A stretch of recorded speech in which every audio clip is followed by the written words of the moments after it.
18,000 stranded by flood waters in Canada. Canada was still trying to reach 18,000 people stranded on Thursday, Friday, AEDT, after floods and mudslides destroyed roads, houses, and bridges in what could be the costliest natural disaster in the country's history.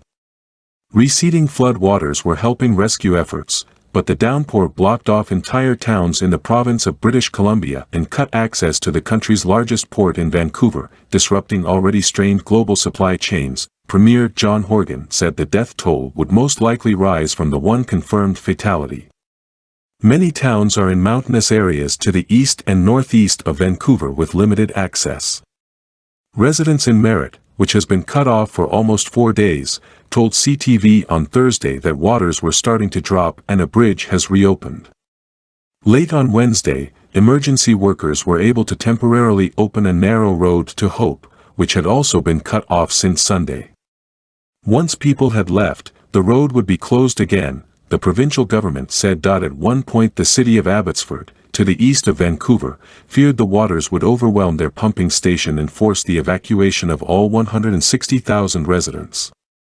Mayor Henry Braun said on Thursday there had been no change in the status of the pumping station and water was receding, at a pretty good rate.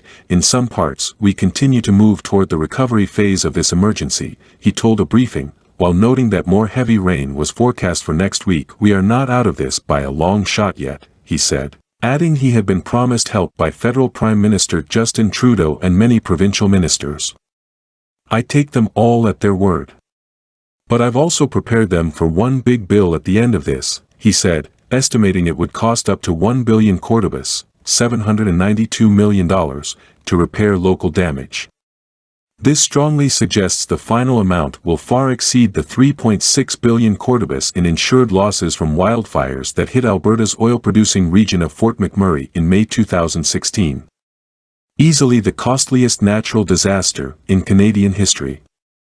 Won't even be close, tweeted University of Calgary economics professor Blake Schaefer, a specialist in climate policy. The disruption to Vancouver's operations is set to exacerbate existing supply chain issues and could even make Christmas trees harder to find, farmers said. One of those who managed to get out of Hope was Simon Fraser University professor Enda Brophy.